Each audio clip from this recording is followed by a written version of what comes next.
Hello बच्चों, कैसे हो आप सब। आशा करता हूँ मस्त होगे, स्वस्थ होगे, जबरदस्त तरीके से अपनी पढ़ाई को कर रहे होंगे। मैं नीरज पटेल स्वागत करता हूँ आपका वायरलेस क्लासेस के इस ऑनलाइन प्लेटफॉर्म पर।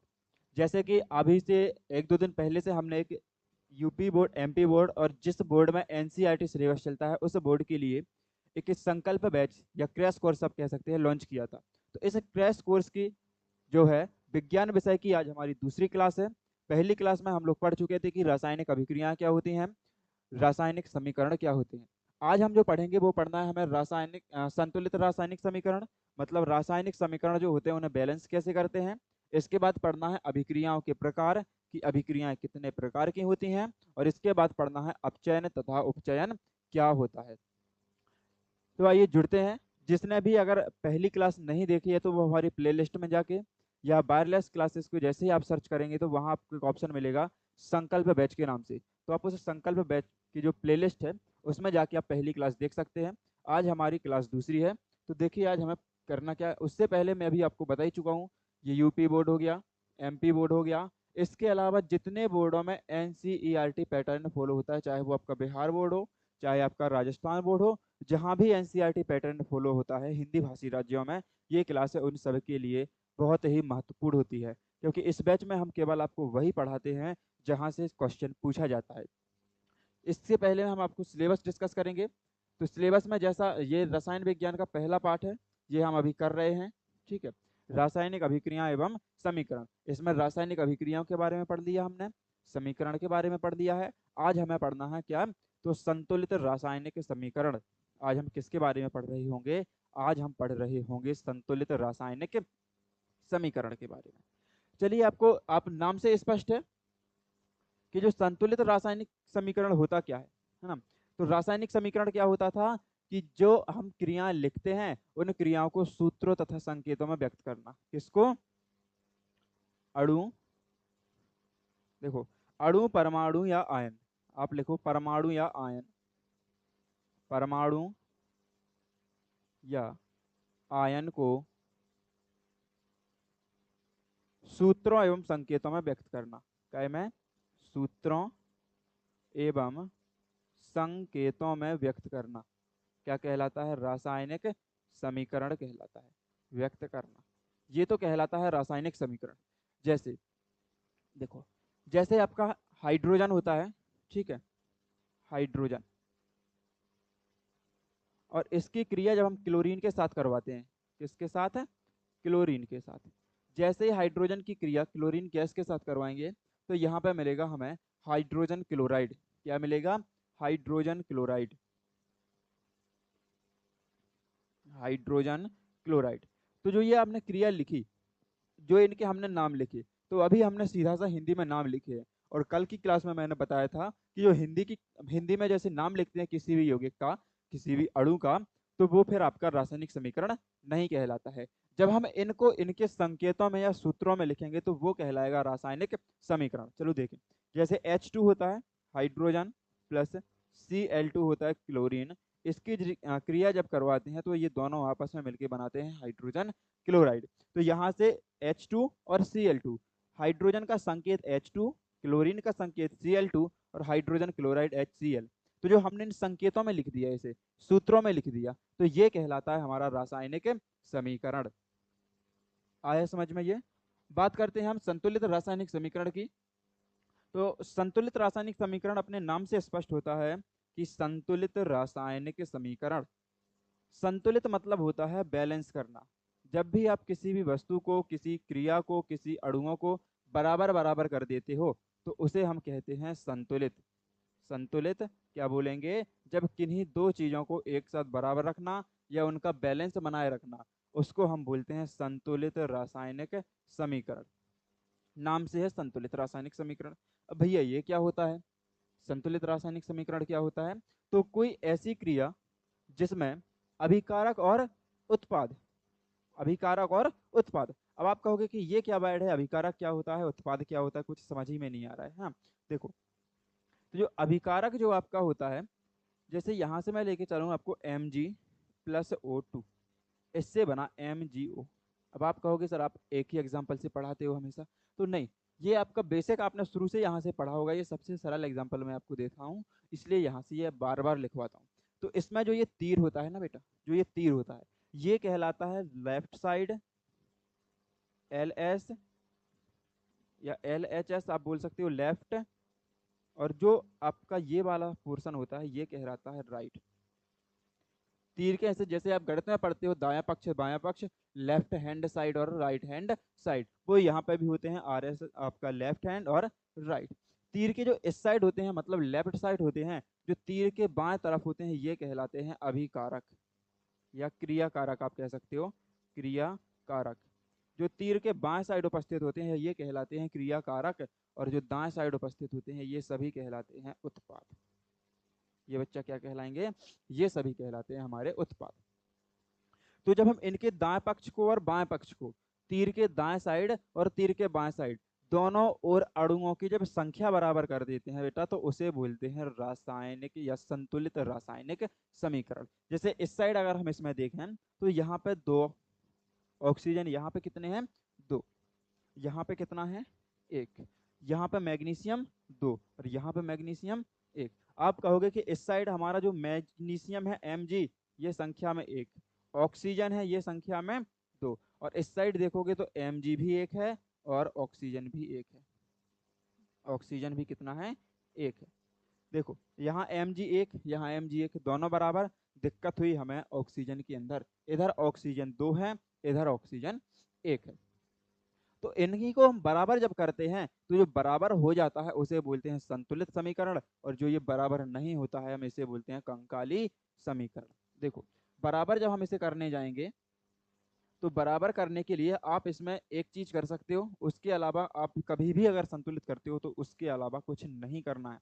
इसके पहले मैं आपको कुछ नियम बता देता हूँ संतुलित करने के, या रासायनिक समीकरण को लिखने के कुछ नियम बताता हूँ। जैसे रासायनिक समीकरण का सबसे पहला नियम होता है कि क्रिया कारक को हमेशा हम किस साइड, तो बाएं साइड लिखते हैं। चलो नियम नंबर 1 लिख लो यहीं पे, है ना। लिखो रासायनिक समीकरण के नियम, रासायनिक समीकरण लिखने के नियम, कि हम रासायनिक समीकरण को लिखते कैसे हैं, लिखने के नियम। देखो कोई भी समीकरण हमें कैसे लिखना है, तो उसमें जो पहले मुख्य बात आती है कि क्रिया कारक को हमेशा हम तीर के बाएं साइड रखते हैं। क्या, जो क्रिया कारक होते हैं, क्रिया करने वाले, क्रिया कारक मतलब क्रिया करने वाले, क्रिया करने वाले, इन्हें हमेशा हम कहाँ रखेंगे, क्रिया कारक को तीर के, जो हम तीर लगाते बीच में मतलब बराबर, तीर के बाएं ओर रखा जाता है। कहाँ रखा जाता है, बाईं ओर रखा जाता है। क्रिया कारक हमेशा तीर के होगा बाईं ओर। दूसरा पॉइंट, यदि क्रिया कारक, यदि क्रिया कारक एक से अधिक है, एक से अधिक है, तो उनके मध्य, उनके बीच धन चिन्ह लगाते हैं। कौन सा, पॉजिटिव, धन चिन्ह लगाते हैं। ये तो होगा हमारे क्रिया कारक। अगला पॉइंट लिखेंगे हम उत्पाद के बारे में, कि उत्पाद क्या होता है। तो उत्पाद, उत्पाद जो पदार्थ बनता है मतलब ये बनने वाला होता है, बनने वाला पदार्थ, है ना, को तीर के दाएं ओर लिखते हैं, तीर के दाएं ओर लिखते हैं। और जो अगला पॉइंट आता है, यदि उत्पाद, इसी को हम क्रियाफल बोल देते हैं। कहीं आपको उत्पाद मिलेगा, इसी को हम बोलते हैं क्रियाफल, क्रियाफल, क्रिया के बाद मिला पदार्थ, क्रियाफल। एक से ज्यादा है, एक से ज्यादा है, तो उनके बीच धन चिन्ह लगाते हैं। क्या करते हैं, उनके बीच धन चिन्ह का प्रयोग करते हैं। उनके बीच हम लगाएंगे धन चिन्ह। देखो सबसे पहले ये तो हमारे क्या हो गए, अभी बताए कि ये कहलाते हैं क्रिया कारक, इन्हें करनी है क्रिया। क्रिया कारक। ये बना हमारे पास उत्पाद, ये का बन गया हमारे पास उत्पाद। पहला नियम क्या था कि तीर के जो बाईं ओर होंगे हम उसे क्रिया कारक कहेंगे। दूसरा नियम देखो, तीर के बाईं ओर ये वाला पदार्थ जितना भी लिखा है वो सब क्रिया कारक है। अगर एक से ज्यादा क्रिया कारक है, एक और एक दो, अगर एक से ज्यादा क्रिया कारक है तो उनके बीच हमेशा धन चिन्ह का प्रयोग करेंगे। दूसरी बात है समझ में।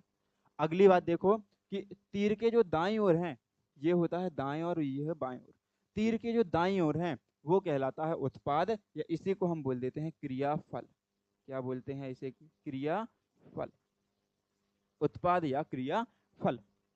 तो जो तीर के दाईं ओर होते हैं वो कहलाते हैं हमारे क्रियाफल या उत्पाद, और यदि उत्पाद भी एक से ज्यादा हैं तो उनके बीच में हमेशा धन चिन्ह का प्रयोग किया जाता है।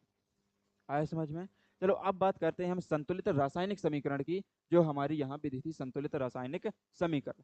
संतुलित रासायनिक समीकरण में सबसे पहले हमें उस यौगिक में या उस अभिक्रिया में सभी अणुओं की संख्या निकालनी पड़ती है या काउंट करनी पड़ती है ना। तो यहीं पे एक छोटा सा नोट डाल के मैं आपको बता रहा हूँ। यहीं पे एक छोटा सा नोट डाल लो और लिखो, इसमें देखना, इसमें सभी अणुओं, या आप ऐसे ना लिख के इसमें क्रिया कारक ऐसे लिखो, क्रिया कारक में उपस्थित परमाणुओं की संख्या, परमाणुओं की संख्या उत्पाद में उपस्थित उत्पाद में उपस्थित परमाणुओं की संख्या के बराबर करते हैं। उपस्थित परमाणुओं की संख्या के बराबर करते हैं, संख्या के बराबर करते हैं।